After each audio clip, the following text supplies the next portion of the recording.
Faithfully delivering value, we explore great books from around the world. Hello, this is Sally Talks Books. Today, we're interpreting Bezos' biography for you, subtitled Bezos and the Boundaryless Amazon. What are your thoughts on Bezos and Amazon? Feel free to leave us a comment below the audio. This book is less of a personal biography of Amazon founder Jeff Bezos and more of a history of Amazon's development. The author of this book, Brad Stone, is a senior business reporter at Bloomberg Businessweek. In 2013, Stone published the bestseller, The Everything Store. It tells how Amazon survived against the odds in its early days, using its online marketplace, Kindle Reader, and AWS cloud services to disrupt retail, digital media, and enterprise computing. We at Sally Talks Books have covered this book before. After its publication, Bezos's then wife Mackenzie gave it a one-star review on Amazon, saying the content was inaccurate and portrayed Amazon employees and culture in a biased, misleading way. And when Stone wrote The Everything Store, Amazon's market value was nearly $120 billion. By the time this Bezos biography was published in 2021, Amazon's market cap had soared past $1.06, a 12-fold increase. Today, Amazon is no longer just an e-commerce platform or e-reader maker. It's expanding into IoT, digital content, and more, becoming ubiquitous in our lives. But as the company grew, Amazon kept sparking controversies. It faces antitrust and unfair competition investigations from U.S. and European regulators. Its efficiency and competition-focused culture also draws criticism from employees and the public. In this Bezos biography we're discussing, the author interviewed hundreds of former and current Amazon employees, partners, and competitors to reconstruct Amazon. How it evolved into a business behemoth over the past decade. The author also tries to answer, is Amazon and Jeff Bezos' existence good for business competition, modern society, or even our planet? This book has 8 chapters and 256,000 words. The Washington Post called it captivating and deeply researched. The New York Times said it's timely in an era dominated by big corporations. At the start of the story, let's briefly revisit Amazon's journey since its founding. In 1994, 30-year-old Bezos quit his Wall Street hedge fund job and drove to Seattle with his wife Mackenzie to start his entrepreneurial journey. He built an online bookstore in his garage, naming the website after the world's largest river, meaning it would offer the world's most extensive book selection. When it launched in 1995 during the internet boom, Amazon's orders surged rapidly. 2 years later, he took the company public. In his first shareholder letter, Bezos stated his focus wasn't immediate profits, but growing cash flow and market share. A loyal shareholder creates value. He wrote, "Today is day one for the internet and for Amazon." From then on, day one became synonymous within Amazon with constant innovation and rapid decision-making. Despite continuous losses, Amazon nearly went bankrupt during the dot-com bubble, but survived through timely financing, turning its first profit in spring 23. Next, Amazon opened its platform to third-party sellers, allowing them to list products alongside Amazon's own. This shift created Amazon's flywheel effect, a virtuous cycle where more suppliers increased consumer choice, attracting more visitors. Amazon earned commissions from these transactions to subsidize shipping costs and discounts. This in turn attracted more, shoppers and sellers. Additionally, Amazon got 3 critical moves right. First, building its own logistics network and launching Prime, $79 per year for 2-day delivery.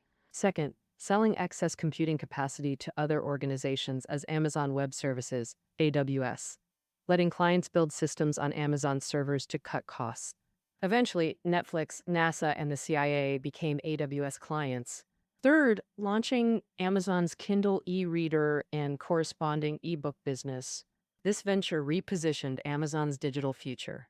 Thanks to these 3 moves, Amazon's market value surpassed its e-commerce rivals by 2008. eBay began competing on the same stage with Silicon Valley giants like Google, Apple, and Facebook. All right, that's our brief recap of Amazon's journey from its founding through the first decade of the 21st century.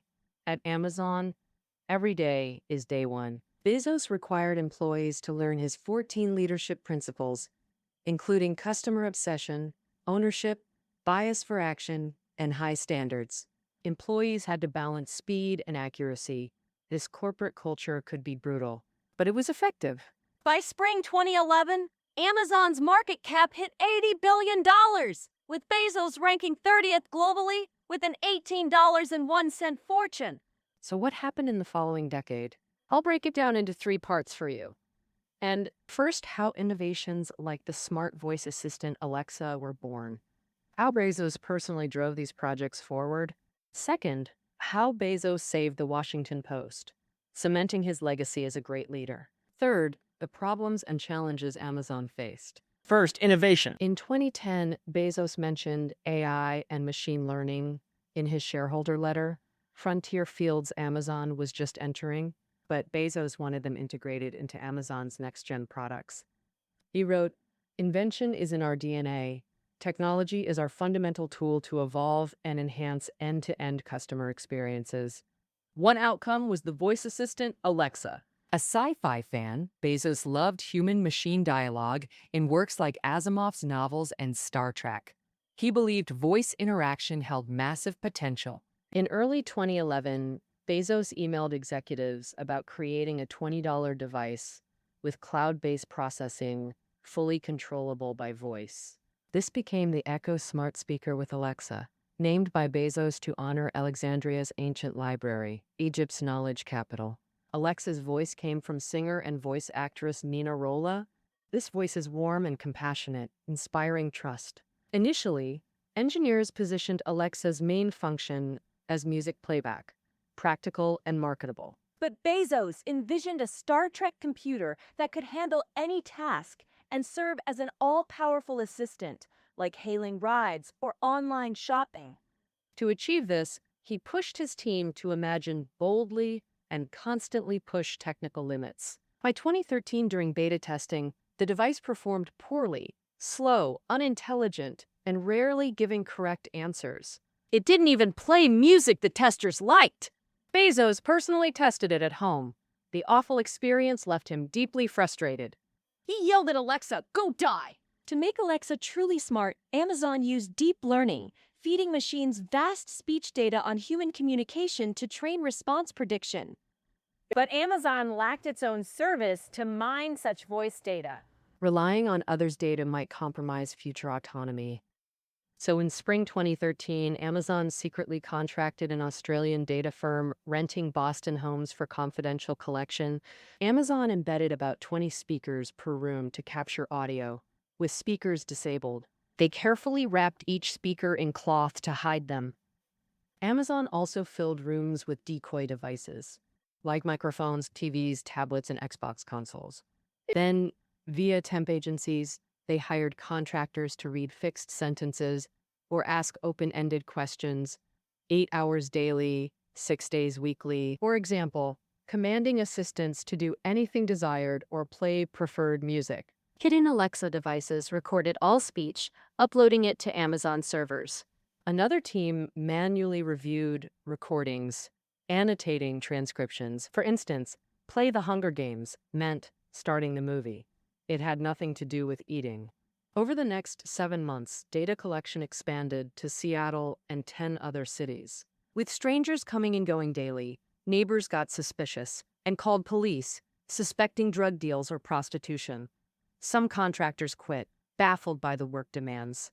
"I never want to see." One temp worker stopped midway, saying, "This is ridiculous. Isn't the company embarrassed?" But Amazon collected massive data through this method. On November 6, 2014, after 4 years of development, the Echo smart speaker and Alexa voice assistant officially launched. Amazon initially expected modest demand, only 80,000 units in the first batch. But within weeks, 190,000 customers ordered, with rave reviews pouring in.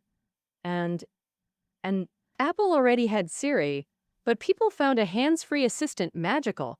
It played music, cracked jokes, even converted quarts to milliliters. Amazon then continuously refined Alexa's capabilities. By late 2016, 8 million U.S. households owned Echoes, making Amazon the world's top speaker seller. By 2019, Amazon sold over 100 million Alexas, sparking widespread industry imitation. This transformed Amazon from just an e-commerce titan to an innovative tech leader in public perception.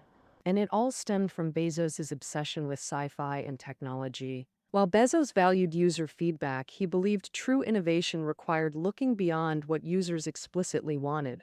Only boundless imagination could yield breakthrough products. He wrote in the shareholder letter, "What propels history forward? Users don't need to know. We must invent on their behalf, exploring possibilities through our own imagination." He pushed employees to imagine boldly, granting them freedom and resources to realize those visions. But not all ideas succeeded. The prime failure was Amazon's Fire Phone. After 4 years of development, its key feature was a 3D display. Team members saw it as a gimmick that drained battery, but Bezos insisted on including it. 4 years later, the smartphone market had drastically changed. When the Fire Phone launched in 2014, users gave it scathing reviews. Its unlicensed Android system lacked popular apps like YouTube and Gmail. Price-wise, while cheaper than iPhones, it cost more than Asian-made phones. The Fire Phone flopped spectacularly in the market. Bezos himself occasionally jokes about it. The author argues this failure revealed a troubling reality. Many team members foresaw failure but lacked courage to challenge the boss. Yet Bezos' imagination remained unshackled. Like Amazon Go stores launched in 2018, born from his obsession with AI and computer vision. Shoppers skip checkout lines. The system automatically charges them upon exit. The first Amazon Go opened January 2018, delivering a sci-fi experience. Tech site CNET reported, "The process was lightning fast and seamless. I nearly forgot items weren't free." An early Go engineering director said, "Jeff didn't just want a store, he wanted disruption, revolutionizing centuries of retail." Bezos spared no expense pursuing disruption. In 2017, Amazon spent $22.06 on R&D. Alphabet spent $16.6 billion, 73% of Amazon. Intel, $13.1 billion. Microsoft, $12.3 billion. Not every innovation yields quick returns. For example, Go opened just 20 or more U.S. stores in later years, missing targets despite massive operating costs. But for Bezos, pouring billions into innovations like Alexa and Go was worthwhile. These investments not only yield tax benefits, but ensure Amazon's business leadership. Another area Bezos aimed to disrupt, in streaming, Amazon launched paid video services, spending massively on rights for hits like 24 and Downton Abbey, while producing award winners like Transparent and Manchester by the Sea.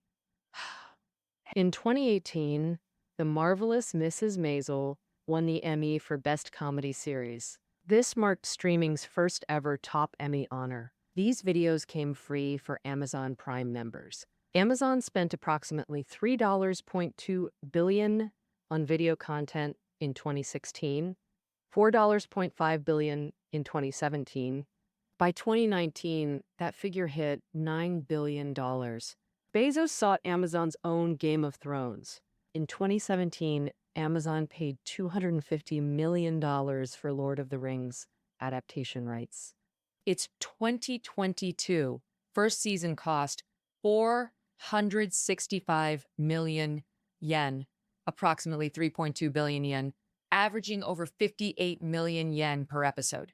While ROI remains unproven, video content undeniably became a key Prime membership driver.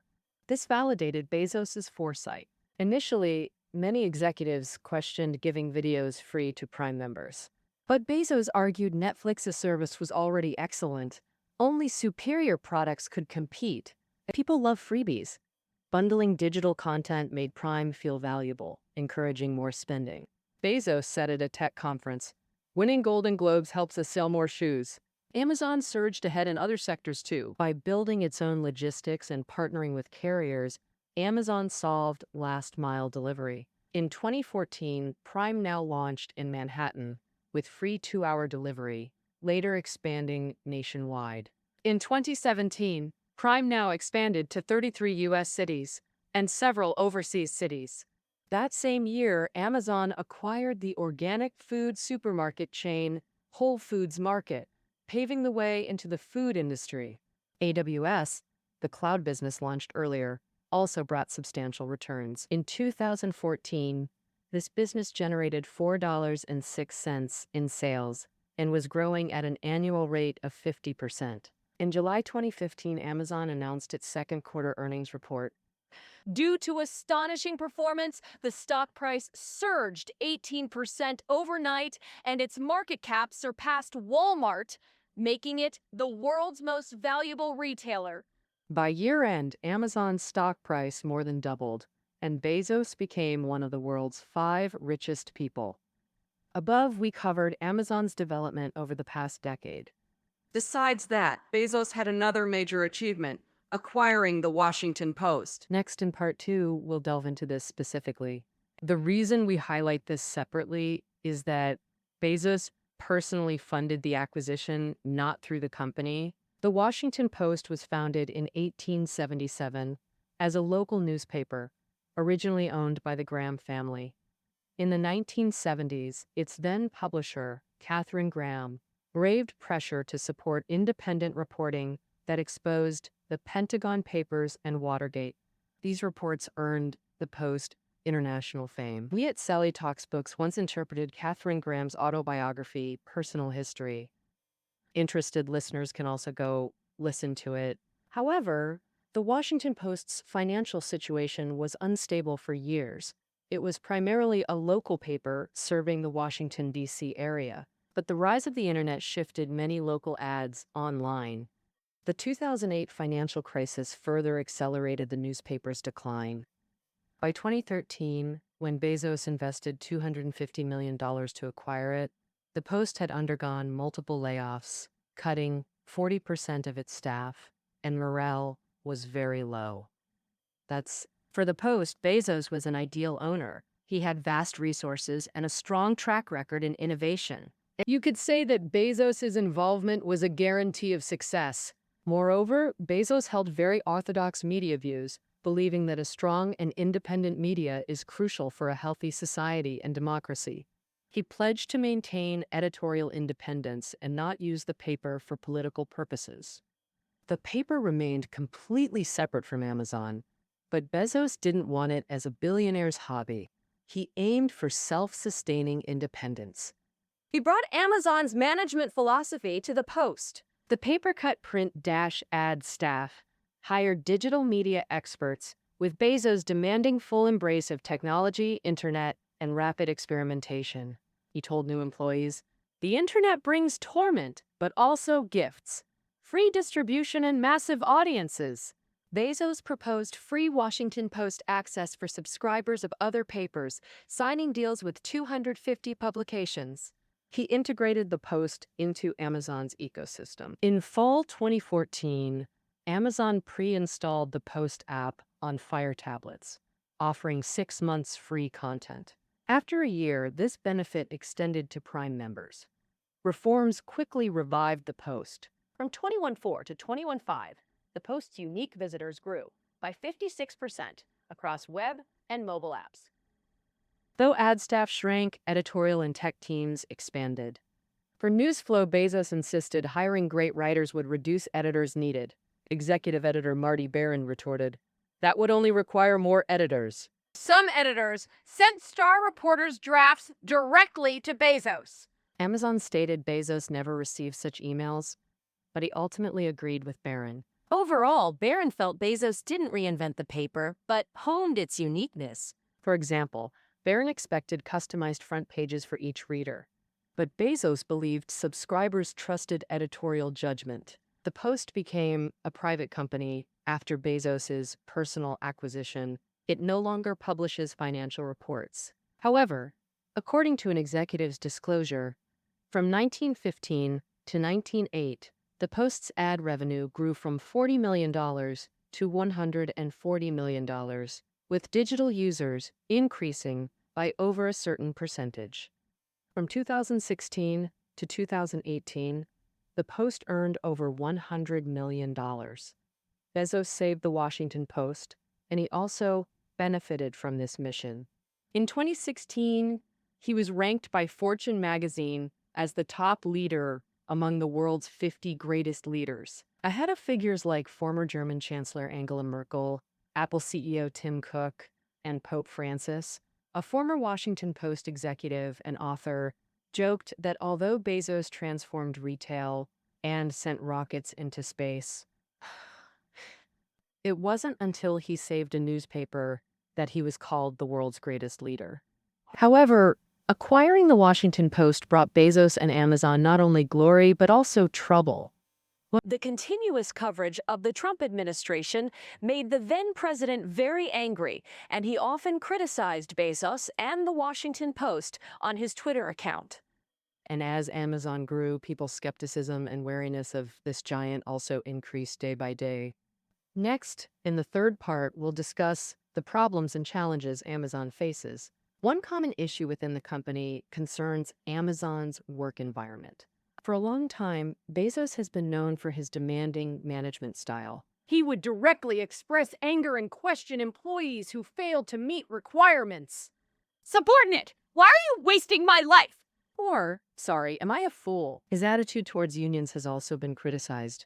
He once said that one of the biggest threats to the company is disgruntled and conservative hourly workers. For example, union workers who used strikes and complex contract negotiations to harm the interests of American automakers. Amazon denies that Bezos made such remarks, but the book's author also describes him as creative yet lacking compassion. In 2015, a deep dive report by the New York Times made Amazon's combative corporate culture a hot topic. That report depicted Amazon's unreasonable high standards, 80-hour work weeks, and meeting styles where employees attack each other, often with workers crying at their desks. The article pointed out that Amazon's practice of stack ranking employees is a form of deliberate Darwinism, creating a fear-inducing work environment. After this article was published, Bezos asked employees to email the company about any harsh management practices they encountered. In some positions, the use of AI has also triggered unease. For example, Go stores need no cashiers, America's second largest occupation, sparking strong political backlash against Amazon. In Amazon's new logistics centers, robots replace human labor while boosting productivity, eliminating constant aisle walking. But robots also turn jobs into repetitive stationary tasks, causing high mental strain. A 2020 report cited OSHA's letter to Amazon. Robots expose workers to ergonomic risks like repetitive motions and 10-hour standing stress, while performance monitoring could lead to termination if productivity drops. Externally, Amazon and Bezos' soaring wealth raised monopoly and unfair competition concerns. In July 2020, CEOs of Amazon, Apple, Facebook, and Alphabet appeared together online at a U.S. congressional antitrust hearing. Amazon faced questions on whether employees used third-party seller data to develop Amazon-branded products for unfair advantage. The book gives an example: dog poop bags used to pick up waste during walks. User reviews showed people often struggled to open these bags. Amazon's own bags added arrows and open here labels. Anonymous Amazon brand managers admitted using search resources to boost new products' visibility during launch. This advantage wasn't available to third-party sellers. At the hearing, Bezos stated Amazon prohibits using seller data for its brands, but couldn't guarantee no policy violations occurred. One employee told the author, "People always stressed this was against the rules, but I later found it had become an open secret." That covers some of the criticisms Amazon has faced in recent years. In 2017, Bezos surpassed Bill Gates to become the world's richest person. In 2019, Bezos divorced his wife Mackenzie, reducing his net worth from $170 billion to $110 billion. But Amazon's rising stock price kept him atop the global rich list. His personal wealth exceeded Hungary's GDP. In 2020, as COVID-19 swept the globe, Amazon's online orders surged dramatically. Annual revenue grew 37%, surpassing 380 billion yuan, its most profitable year ever. By year-end, Amazon's market cap hit $1.6 trillion, with Bezos's personal wealth exceeding $19 billion. In 2021, Bezos stepped down as Amazon CEO to become executive chairman. Over 25 years, Bezos built a global commercial empire. Now freed from CEO duties, he focuses on new ventures and personal passions. The book opens with a question: has Amazon made the world better? By the end, the author suggests this question may now be irrelevant. Amazon is inseparable from modern life, offering shopping convenience while pressuring retail like never before. We've entered a tech society crafted by Bezos and his peers. There's no turning back. After our explanation, what's your take on Amazon? Feel free to share your thoughts in the comments section. That concludes our interpretation of Bezos' biography. Reading notes are below the audio. See you next time.